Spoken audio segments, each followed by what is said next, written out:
John here with Ripewave Audio and back for a fourth time with Yamaha's flagship AV receiver, the Aventage RX-A8A. But this time we are going to do some direct comparisons with two other products. Now, this flagship from Yamaha sells for around $3,500, and we also have in-house the RMC-1 from Emotiva that sells for $3,750, a little bit more, although you can get the Yamaha for less than $3,500, and I think the RMC-1 is pretty much fixed right now at $3,750. And also our in-house Marantz Cinema 50, which sells for $2,500. Now, these are a little bit different. The Emotiva is a processor separate.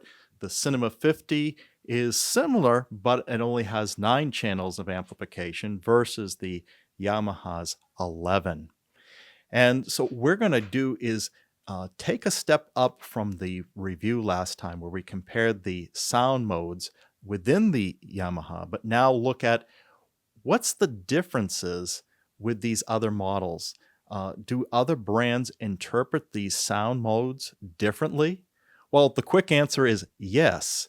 In a lot of cases, and more cases than I would have thought of. And we're going to start in and we'll look at different source material and how each of these products handle the sound modes. So let's take first just a normal compact disc, 2-channel. I used Norah Jones, but it could have been anything here. And if we look at each of these receivers, processors, they all have something similar to a pure direct mode. Now, Emotiva calls that reference stereo, and a straight mode. And in some cases, that's called direct surround. But regardless, there's 2 levels of more of a pure direct mode, and each of these. And so we're looking at how those are treated. Yamaha has something unique, their Cinema DSP modes, and you don't see this in those other 2 products, but they all support Dolby Atmos or a Dolby Surround Upmixer. They all support DTS-X or a Neural X Upmixer, and they all support Aural 3D, but also can go into an Aural 2D mode depending on the model. And then Yamaha has their unique surround artificial intelligence, their surround AI. And so for this 2-channel source, what we're finding is a difference in handling the low frequencies. And if you have subwoofers, what is it going to do with them? Now, with a compact disc with 2 channels of sound, that source material doesn't have a low frequency effect channel. So if we are going to use our subwoofer, it's up to the processor or receiver to direct that to the subwoofer. Now, in a lot of cases, if you have your front speakers set to small and not full range, it will direct what is on the lower frequencies to your subwoofer.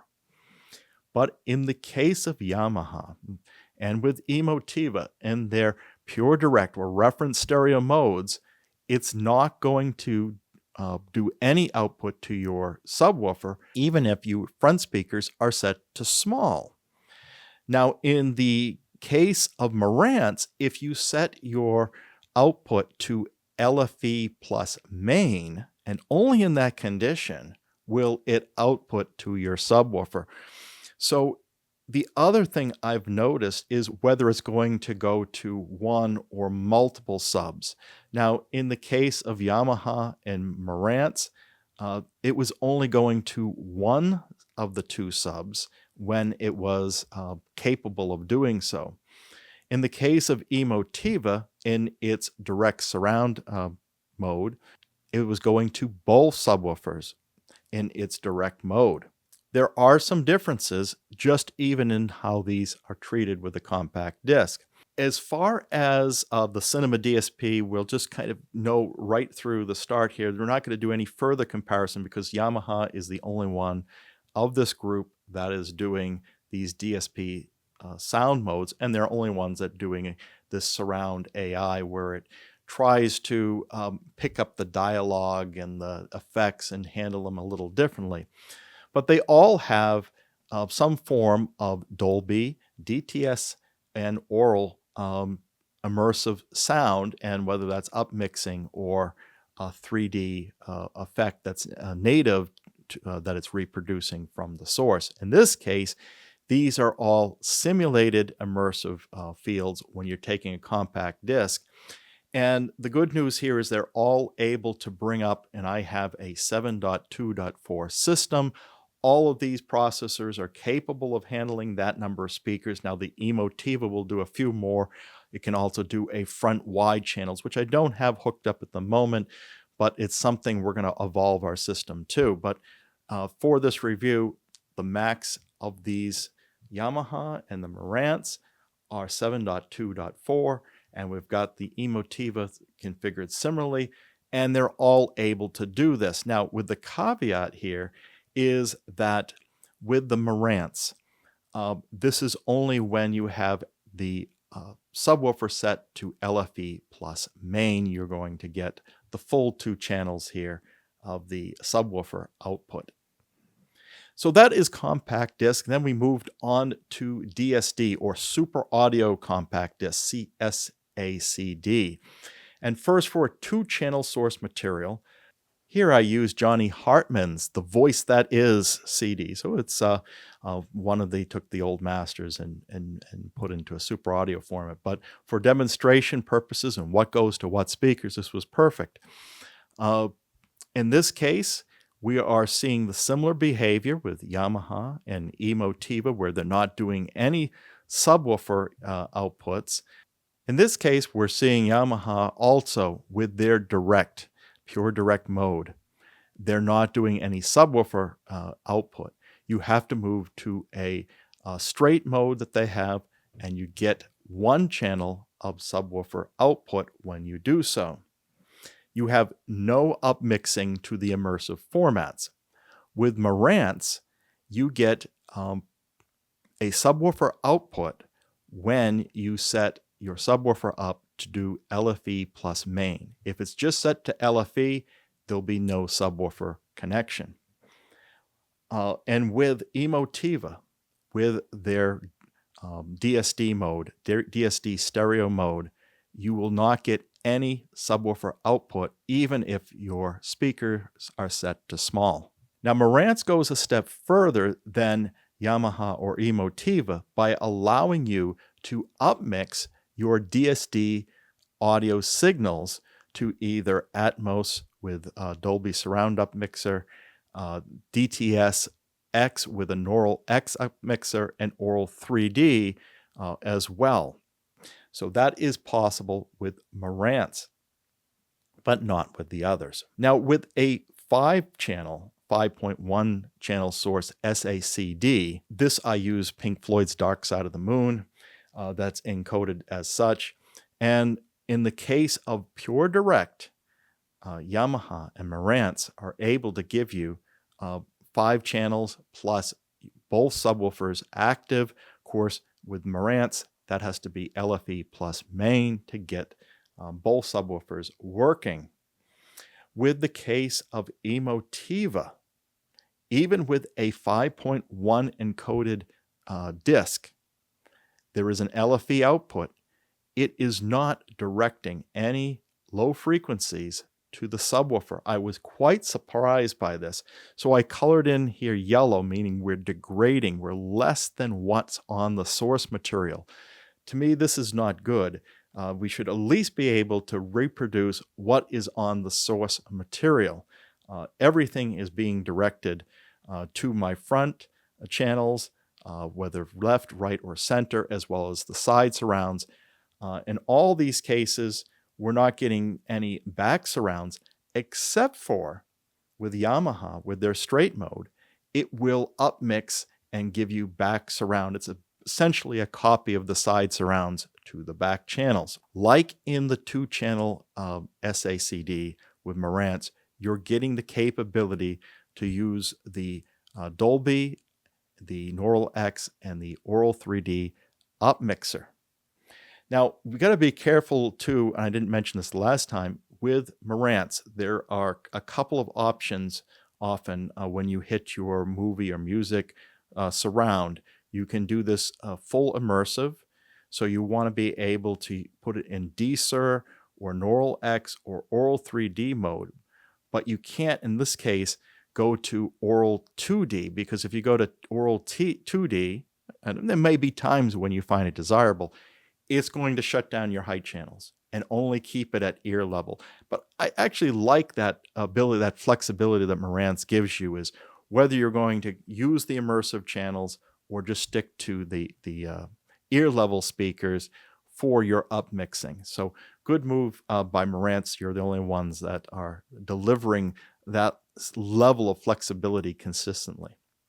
Let's move on to a different source. Now here we had a Blu-ray that was encoded as dts-HD master audio, and this was from Quadraphonic Master Tapes, and this was with a Doobie Brothers Quadio box set that they came out with, a 4.0 source, so only 4 channels, no LFE on this source, but just the front and side surrounds are encoded.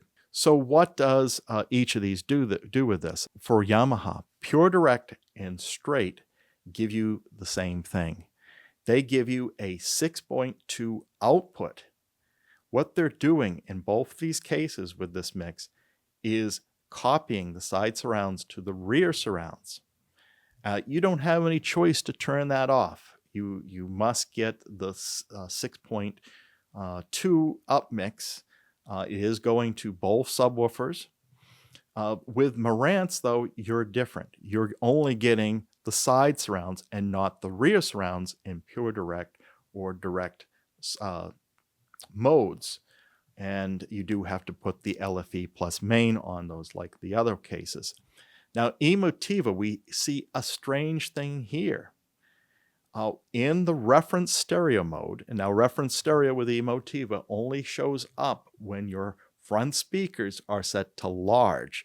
I was able to toggle by the 2 because I have preset 1 speaker layout and preset 2, and so one of them I have the front speaker set to large and one to small, so I could hear the differences. It was mixing everything to 2-channel down mixing in reference stereo mode. I guess by its name, stereo, that's what they're giving you. Now, when you do go to the direct mode in Emotiva, they're giving you 4.2. So it was going to both subwoofers, and we were getting the front and side surrounds as expected. Now, notice on these modes, on Pure Direct, Straight, Reference Stereo, etc., we're not having any center channel. There's none on the source material. For the upmixing to Atmos and DTS and Aural 3D, all have some sort of capability. Now, with Yamaha, that's giving you 6.2.4 for all of them, except for Aural 3D, where upmixes to 7.2.4. For Yamaha and for Marantz, we're seeing a consistent story. It will do a Dolby upmix to 6.2.4, so giving you those immersive height channels. For a Neural X upmix, though, it's not sending anything to your height speakers, so you only get 6.2 with Neural X. And with Aural 3D, you're getting the full 7.2.4. It's actually putting in a center channel where the other ones don't. So not as well as adding back channels and adding immersive channels, it's adding a center channel with the Aural 3D upmixer. For Emotiva, it will only display a Neural X upmixer with a dts-HD source. So you're left now with just that being in 6.2.0, which is the same as what we see with Yamaha and Marantz. Usually what we see is DTS-X or DTS, digital theater sound mixes, really are less flexible than the others. And now on to Digital Dolby Plus for a 5.1 source. And for this, we use the new Super Mario Bros. Movie. And this is encoded in Atmos, but you can choose other soundtracks. Now, they're in French and Spanish and all that, but that doesn't matter for this demonstration purpose. I just wanted to hear a Digital Dolby Plus 5.1 mix. So I just went over to the other soundtrack that was non-Atmos, and they have a 5.1 option. And so we ran this through. Now, Yamaha, once again, straight modes are upmixing to the rear speakers, but not the height channel. So you get 7.2.0. With Marantz, though, you're not getting that fill in to the rear, nor with Emotiva. So you get a 5.2.0 with Marantz and Emotiva, except Emotiva's reference stereo mode, which again, with that stereo in the name, they're always doing a down mix to 2-channel and with no subwoofer outputs. For the immersive formats, we're seeing 7.2.4 supported across the board. And of course, though, with Emotiva, it's going to match the source material. So you're only going to be able to get a Dolby surround Upmixer with a Dolby Digital Plus source, versus the other units also let you use the Neural X and the Aural 3D Upmixer. And like always with Marantz, if you want to limit it to just an ear level upmix, you could put it into those other modes where it's not doing the immersive. But the full capability is immersive. With a 5.1 source, we're going to look at dts-HD master audio.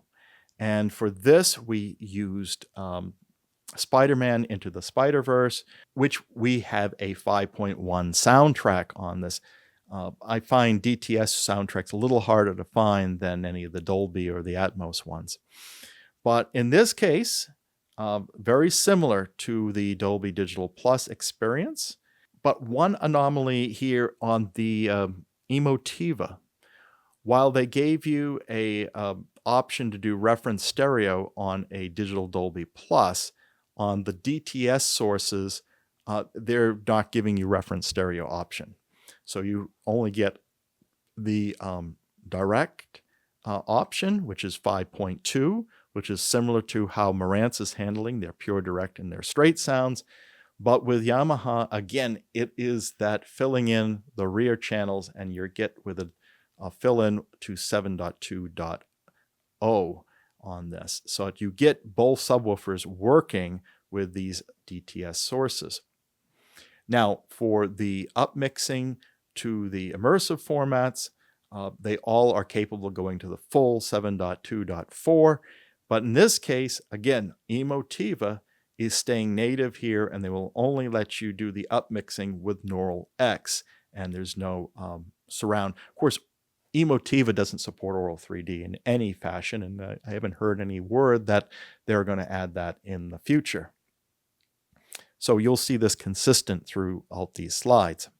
Moving on to Digital Dolby Plus, this time with a 7.1 channel source. Here, Yamaha doesn't have to upmix because it's already a 7.1, so they come out at 7.2, both subwoofers working with no immersive on their pure direct and straight modes. For Marantz, same story, 7.2 is available, and Emotiva as well. You'll get this on their direct mode. And for the immersives, 7.2.4 all around. So this format is really no surprises on how this is being reproduced. Now look at this for dts-HD master audio with a 7.1 source. Here we use Star Wars The Force Awakens that has that encoding. And the only difference here between what you did with Dolby Digital Plus 7.1 is on the Emotiva, we're now moving from a Dolby upmixer to immersive to a Neural X. So very consistent. Now on to the real full immersive formats. Dolby Atmos 7.1.4 source. And for this, we're back to the Mario Brothers movie that just came out. And we did notice something odd with the Yamaha.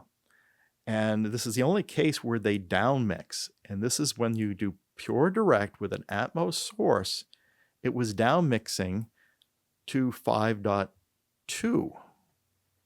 So you get the two subwoofers, but they're not filling in this time in with the back speakers. I wonder why. But when you hit the straight button, you get 7.2.0. And then with Marantz, it's 7.2.4, as well as Emotiva in their direct mode. And on the immersive formats, it's 7.2.4, all around, no surprises. So the big surprise here is Yamaha in pure direct mode, down mixing to 5 channels on the ear level. Now, with a DTSX format, I had trouble finding a disc. You look at these libraries online that show all the movies that come out in DTSX, and some of them are only available in theaters. Some of them they say are available on ultra high definition Blu-rays. I said, oh, I got that movie, and I go look at my library. Not my copy. My copy's in Atmos. I did eventually find, it was an older movie, E.T., the extraterrestrial, in DTSX. And so that's what I used as the test disc for this mode. And what we found was 7.2.4 across the board. Of course, Emotiva not doing reference stereo, but in their direct mode, as well as neural X, or D, in this case, it's DT. So Emotiva in their direct mode and DTSX, they're giving you all that, 2 channels of subwoofers around the board. So this is how it comes out. The last format that I want to cover is Aural 3D. And before we do, I want to point out that there's different variations of Aural 3D. There's 9.1 and 10.1, 11.1. 11.1 mapped into more of a Dolby Atmos configuration, and Aural 13.1. What happens with these is on 9.1, you have 5 ear level speakers, no rear speakers. And for the height speakers, they're mounted high on the wall, always with Aural 3D. And there's one set in the front and one set in the rear, and nothing in the center. With Aural 10.1, we end up with that top center speaker in addition to what's in 9.1, and this is what some people call the voice of God speaker. With 11.1, they add an additional center speaker, which this time at the front height, so in between the 2 height speakers in the front, they place another one. The 7.1 plus 4H, this one gets really to a Dolby Atmos type of configuration. So you end up now finally having rear surround speakers where you didn't have them in the normal 11.1 or anything before that. But you give up the top center or voice of God channel as well as the front height center channel. Now with 13.1, you get those 2 back in addition to your traditional Dolby Atmos. So if you have a Dolby Atmos 7.x.4 configuration and you want to go Aural 3D, this is probably your preferred route because you can keep exactly what you have and make use of everything that's in a Dolby configuration, but then add to it a top center and a front height center. Now, the other way to go is essentially the 11.1, but you're just giving up that top center channel and the front height center channel. So if you really don't have the budget to bring in those extra speakers, that'd be your good starting point. But if you really want the full Aural 3D experience, it's 13.1. Now, over to our 3 products. None of these support Aural 13.1, but we can send a 13.1 signal, albeit the Emotiva doesn't have any Aural 3D support at all. Now, I had some challenges. I don't have any source material that is Aural 3D. That's on physical media. And of course, we're not seeing this on our streaming services. So I went to the Aural 3D site. They do have a demo disc, and they have this through an app that you can get. And what I ended up doing is putting the app on my phone and then Bluetooth streaming to the Yamaha and to the Marantz Cinema 50. And it received those and was able to detect them as an Aural 3D. And the demo disc has a 9.1 and 13.1 material. This is on the demo disc version 3. And so just looking at the 13.1 cut, that was the first cut of that disc, this is going to really give you channels at each of the positions that we have, although we don't have the top center and we don't have the height center. So let's see what happens on this. So in pure direct mode, Yamaha and Marantz are going to interpret this similarly. You're going to get the 2 front channels only. Same thing with the straight or direct sound of the Marantz. And so that's 2.1 on the Yamaha and 2.2 on the Marantz. So on the Marantz, I could hear both subwoofers going. Of course, that's with the LFE plus main. And with the Yamaha, I'm only hearing one subwoofer.